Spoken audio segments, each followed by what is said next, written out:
Welcome to the Gig Show. I'm your host, Jim Dorman, and today we're having a special theater edition, and I'm so excited to have our guest, Oscar-winning screenplay actor, director, writer, Ernest Thompson here, along with the Academy Award he won in 1981 for On Golden Pond, and as well as the Golden Globe Award. So welcome, Ernest. Thanks. Great to be here. It's actually 82 that I won it. Oh, I'm sorry. It was the film was 81. Thank you for that. Mm-hmm. It was the second highest grossing movie of 1982, just to put it in perspective. Okay. Second only behind Raiders of the Lost Ark. Raiders of the Lost Ark. Yes, so there you go. Raiders of the Lost Ark. Yeah, that was an interesting year in movies as well. What was the best picture that year? Best picture that year was actually Chariots of Fire. Chariots of Fire, yeah, yeah. So some of us, we might remember back to that time. So at that time you were, let's see, still, I think you wrote this when you were about 28, is that correct? Correct. I wrote the play at 28, and the play was on Broadway that same year. And Henry Fonda, who's the star of the movie, came to see the play on Broadway, and that's how the movie started to become a reality. Did you ever imagine that it might be a movie when you were writing it? Have any thoughts of that? When I was writing it, I thought I would be lucky to have 6 actor friends read it in my living room, and they could say, "Well, good try, Ernest. Stick to tennis." So it was everything about it was just a wild ride, and continues to be. Yes. 40 years later, here we are. I'm sure you're going to get to it, but Turner Classic Movies has chosen On Golden Pond as their movie of December. We're doing this special screening, as you know, down in Foxborough on next week on the 15th, a week from today. Anybody can come, noontime. I'm going to be there, and so is my little pal Oscar.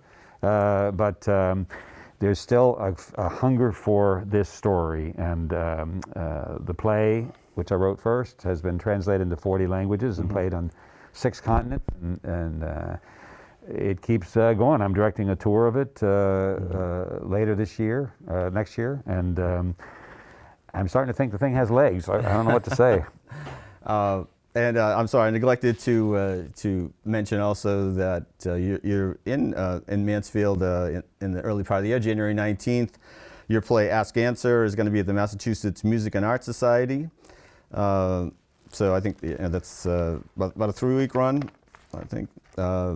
So encourage people to check that out. Yeah, I wish people would. As you know, I think you know, I lived in Mansfield when I was a little boy. Yeah.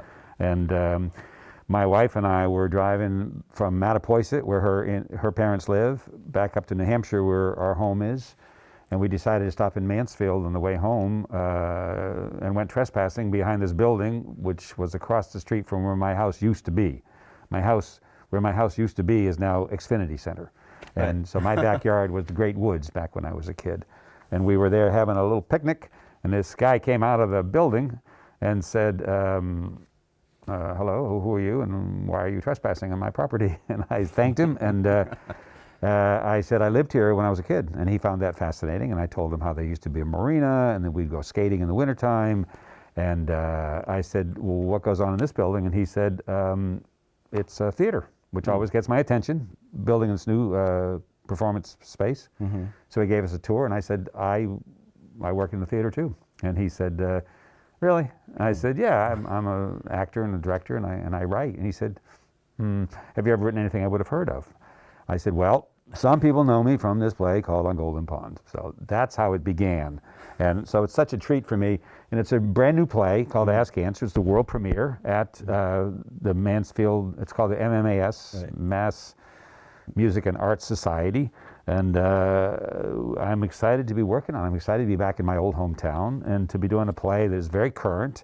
And I think it's going to be very meaningful to people. And people say, well, is it like On Golden Pond? I say, well, it's like On Golden Pond in that it has the 3 big H's for me. It has heart, it has humor, and it has hope. So people who love that kind of play are going to love this story of Ask Answer. Can you tell us the basic premise of it? I can, and it's a very affecting one. But my co-star in the play, an actress out of Providence named Pamela Lambert, 10 years ago she went to her ophthalmologist because she had an issue with her eyes, and the doctor said, have you had a colonoscopy? And she said, I'm here to talk about my eyes. And the doctor said, sometimes we see a bear track pattern on the retina which suggests an abnormality in the colon. She got a colonoscopy, stage 3 colon cancer. And people always ask me, where do stories come from? And I don't know. I just write them. But in this particular case, I wrote that play for Pamela, and I think it's going to have an effect on lots of people. Nobody in our lives is not affected by cancer in some way. Right. It is not a cancer play, and that makes it sound way less funny than it is. It's a hilarious play. It's even funnier than on Golden Pond, but it's got a lot on its mind, and I think it's very timely because, again, people just don't know. And as I said, we all get affected by it in some way. My dad, who was a superintendent of schools in Mansfield in the late 50s, died of cancer, and I'm dedicating the production to him, and I think that it's going to have an impact on lots of people. We're inviting cancer support groups and survivors to come see it, because I think everyone's going to find something to relate to in how deeply moving it is, but also, as I said, hopeful. You walk out of the theater thinking, oh, okay, this is our lives and we're going to be okay. Wow. I love that the connection that you talk about there, and I think everybody, that's something you look for. And I know when I think back to On Golden Pond, it came out like when I was in my early 20s. I was at college, and my parents were getting old. My parents in their 40s when they had me, right. And so it's kind of a thing that you think about all your life. And when I saw some of those scenes, now we're talking about Henry Fonda and Katharine Hepburn, both who won Academy Awards for their roles in that movie, which must have been unbelievable for you. But anyway, looking at Henry Fonda, I was seeing my dad kind of, and Katharine Hepburn, I was seeing my mom, and just thinking about that. Well, Jim, I teach writing as well. I do workshops at my farm in New Hampshire, and I always say to writers, and I know you're a writer as well, where are you in the story? And when I create something like On Golden Pond, I think it's going to be true with Ask Cancer as well. When people see it, they relate to it. They think, wow, Ernest must be sleeping under my bed because he's telling my story. And that was true with On Golden Pond, that lots of people have relationships with their grandparents or troubled relationships with their own parents. And when we first showed the movie of On Golden Pond at a screening 40 short years ago, Buck Henry was in the audience, and the director of the movie said to Buck, what do you think? Is there an audience for On Golden Pond? And Buck said, only people who have fathers.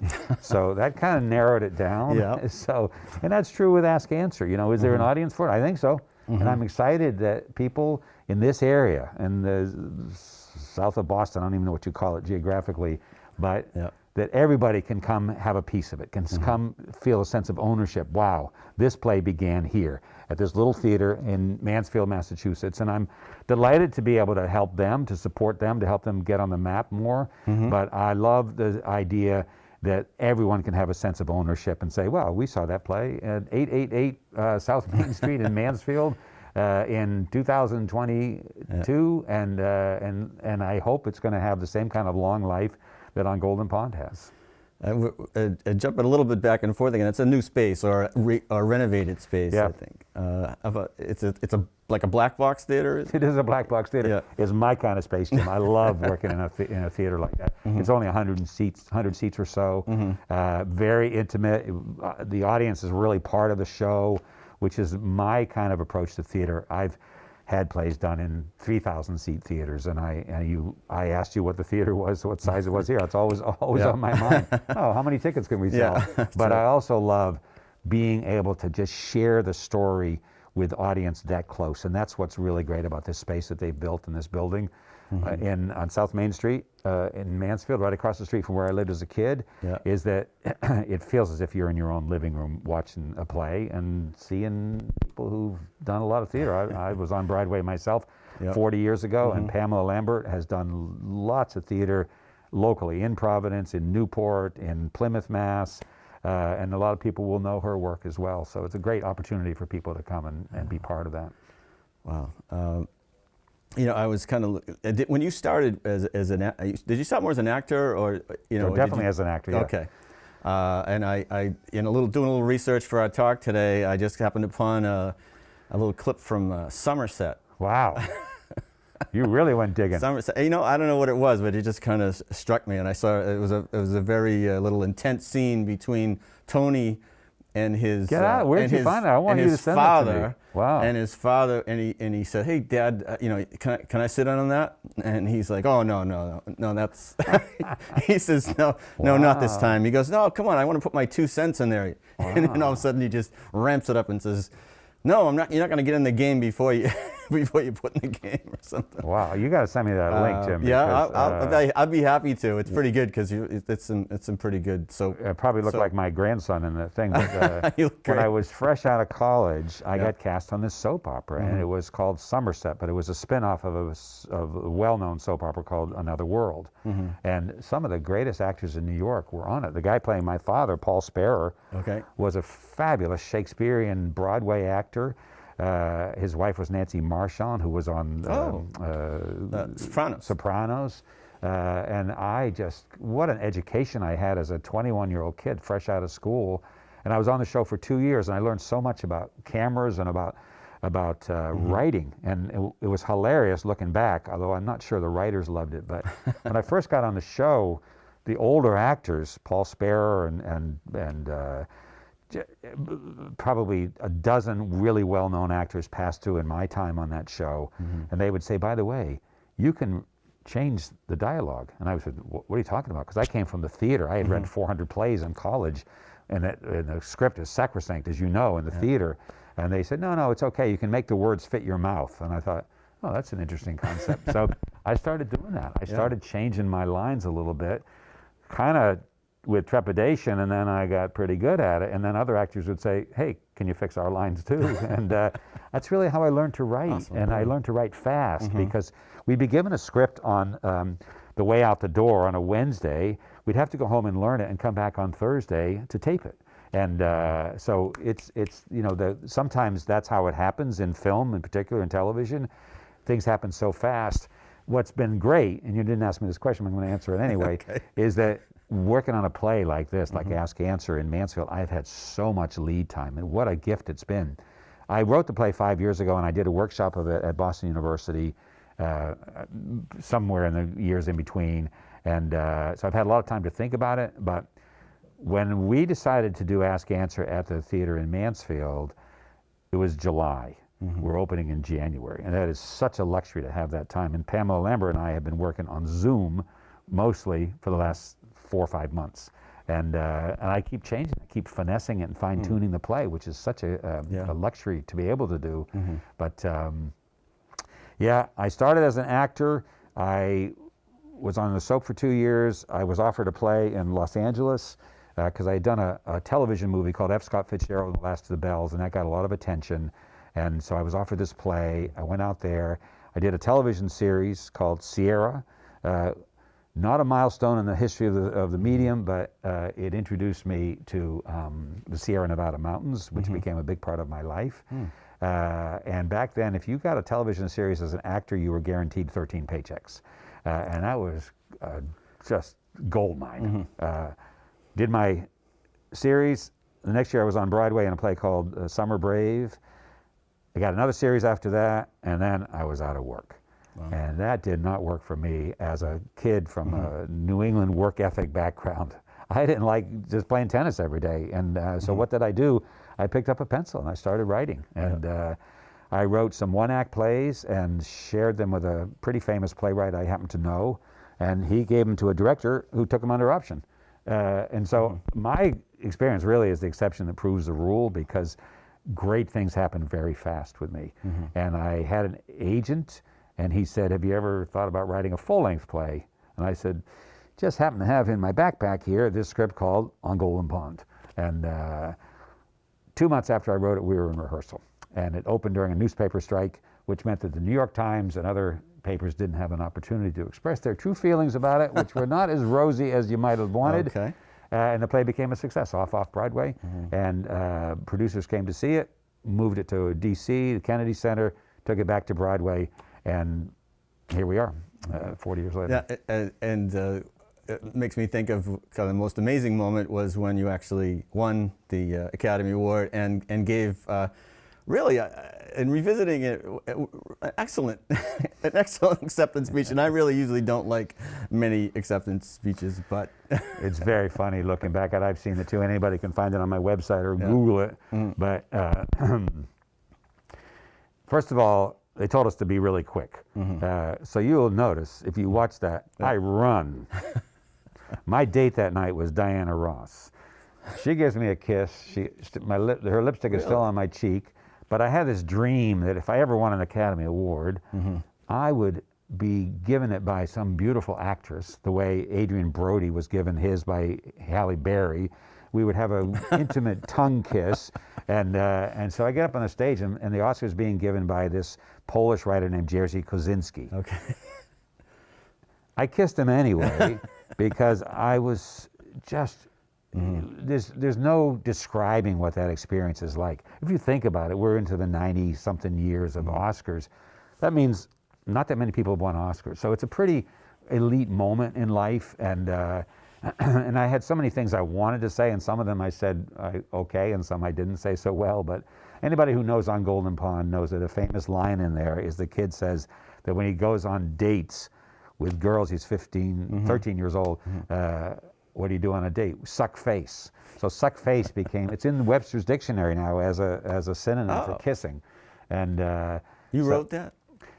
I stole that line from an Episcopalian minister in the Eastern Shore of Maryland because he had teenage boys. And one time I was visiting him and I said, what do these guys do on dates? And he said, they suck face. And I thought, okay, I'm stealing that. Throw that. 'Cause I steal all the time if I can. And but at the end of my speech, when I won my Oscar, I said, if everyone here would see me later, I'd like to suck face with you all. So it became a. Some people liked it. Not everybody liked it. Really was. I got goosebumps watching it, and like I said, I'm not too enthralled with too many of the ones these days. But and then Jane Fonda's acceptance for Dad. Very touching. It was just very touching. She did not rush. She took about 10 minutes, and it was, and she could have taken 10 hours, and everyone would have been happy. But that night, before we went to any of the big parties, and even back then in 1982, there were big parties. Diana Ross said, what party are we going to go to first? I said, where we're going to go first is to Henry Fonda's house, because he was bedridden. And he and I clinked our Oscars together. And it was a beautiful moment. And he said, I'm proud of you, boy. Because when we were making the movie, he would come up to me every day and say, I thank God I lived long enough to play this role. And I thought, oh, okay, so that's what it's like to be a writer. I quickly found out it's not always quite that cheery, but it was really, so many elements came together in the making of On Golden Pond that it almost seems like a fairy tale, like magic. We weren't supposed to film. There was an actor's strike. We were the only movie that was given any sort of clearance to make a movie that summer, because Hepburn had said to the Screen Actors Guild, the life expectancy of the 2 stars is about 17 minutes. You better get on with it. And I think we thought we were making a movie that 11 people would see, because it felt like a very family movie, very intimate. And as I said, it was the second highest grossing movie of the year, because it touched people. It got to people. And that's what I love. That's the power of being a writer. And as I said, I'm a big believer in these 3 H's: heart, humor, and hope. And here we are, full circle back to Ask Answer. I could tell a story that in some way involves cancer, and it could be bleak and dark. There have been lots of them, but that's not how I look at life. And I wanted it to be a positive message, just as On Golden Pond, if you think about it. What's it about? It's about mortality. It's about dementia. It's about estrangement between a father and a daughter. It's 1,000 different things, but I could have told that story in 1,000 different ways, and it could have been dark, and it probably wouldn't have been the second highest grossing movie of 1982. It's accessible, and that's true of Ask Answer as well. What did it feel like just being on the set with Henry Fonda and Katharine Hepburn and Jane Fonda? I've been thinking about that lately, Jim, because when I was a kid, I was saying this the other night because we did this evening with Ernest Thompson, what could be more exciting, at the theater. And even when I lived in Mansfield, for some reason, we went to 3 different schools. We went from Park Row to Central School to Rolling Green, I think it was called. And probably have those backwards. But anyway, I never understood why we moved schools. But the point is, when I went to 8th grade, we'd moved several times in between. It was the 8th school I'd gone to. So when you're always the new kid, you have to develop a quick set of impulses to fit in. And even if you're faking it, and so here I am at 30, making a movie with 2, 3 of the biggest stars in the history of film. I faked it. I pretended I was on their level, and I got away with it. Okay. And I, at the time, was also working on a play that Katharine Hepburn did for 2 years afterwards called The West Side Waltz. So we were starting to bond. And Henry, as I said, was just a sweetheart of a guy. And Jane, bless her heart, was so positive and supportive. And I always thought, there's a mistake here. Why did they hire me to write this screenplay? Because I'd never written one. I had to ask the producer for a couple of scripts so I could know where you wrote fade in and exterior house. I'd been an actor, but actors never pay attention to anything. So I went off to, I had a ski place up in the Sierra Mountains, and I wrote a treatment, and I brought it back to Jane, who was the producer as well as one of the stars. And I'd kind of worked on sucking up to her, and I made her part much bigger. And she said, no, you've changed the dynamic, and it's really important that we keep that equation. And I so value her wisdom in that. And so I went back to the basic triangular formation of the play. And I think the reason that they hired me, first of all, I was cheap. But secondly, because I'd never written a movie before. But secondly, they all came from the theater. Henry Fonda, Hepburn did plays all the time, including, as I just mentioned, mine. And Jane started her career on Broadway as an actress. And so they understood the written word and the importance of the written word, and they had great respect for it. And I think they thought, kind of a cool concept, maybe this guy knows what he's doing. And it turned out pretty well for everybody. And as you probably know, that's not always the way in Hollywood. I remember reading once that Schwarzenegger was so proud that he had 23 writers on Kindergarten Cop or something like that. The comedy writer, the drama writer, the adventure writer. Writers are kind of dispensable in L.A., but not in the theater. And so I think that's why I gravitate back. That's why I'm doing this new play in Mansfield. Yeah, okay. And one just quick question. Is it true that you were driving the speedboat when they were in the canoe? Yeah, I almost killed Katharine Hepburn and Henry Fonda. I'm sorry you mentioned that, but because I still have nightmares. I can imagine. 40 years later, but at the very beginning of the movie, Hepburn and Fonda go out on the canoe because they've just gotten back to the lake and they want to say hello to Golden Pond. It's a tradition. And I had written in that a speedboat comes close to them and causes commotion, which they were not anticipating. And the director thought it would be fun if I drove the speedboat. Well, I grew up around boats, but they gave me a boat I'd never seen before, and it was very difficult for it to plane, to go up on its keel. And so I did one take, and I didn't get too close. And the director said on the walkie-talkie, "Yeah, Ernest, let's do another take. See if you can come in a little closer." I thought, okay, I can follow directions. So I went really close, and I sent up a rooster tail. I drenched Fonda and Hepburn. The canoe capsized. Henry was not happy about it because he was not a well man that summer. Hepburn thought it was a riot. But it took hours to blow dry their hair and change their costumes. And I still think about it. I think, wow, that probably would not have been a great career move for the screenwriter to murder the two stars, especially at the beginning of the shoot. If it had been a little bit later, it might have been okay. But that's what happens. That's a life of a guy who's had a pretty circuitous route from his childhood in Mansfield to sitting here with you 60 years later. Well, thank you so much, Ernest, for coming on the Gig Show here and You're speaking so to us here about your experiences and your upcoming play at Mansfield. I'll just mention once more, it's called Ask, Answer, An Unexpected Love Story. That's what it is. At the Mass Music and Arts Society at 8888 South Main Street in Mansfield, Mass. And their website is mmas.org. So we hope you will go check that out, see the play and see the new theater space there. And I'm going to be doing Q&As after every performance. So anybody who wants to come and hear me ramble on about my play, you're welcome to. Oscar's going to be living in the lobby, so anybody who wants to come and take a photo is welcome to do that too. And you mentioned that we're doing this screening of on Golden Pond at the something Patriot Theaters in Foxborough a week from today at noon. And I'll be there, and so will Oscar, and I'll do a Q&A. And you can see that information probably at their website as well as I think it's a special night for Joe Andruzzi Foundation is one of the... That's right. During the show. I think it's the second night, the 20th of January, if you want to take part in that. And if you don't mind, I mean, I'm just going to, can I live vicariously a little bit through? Be my guest. I mean, I think this is probably my only chance, probably. You have a speech prepared? It's heavy. Thank your... I don't know, I'm not going to suck face with everyone here today. All right, thanks so much.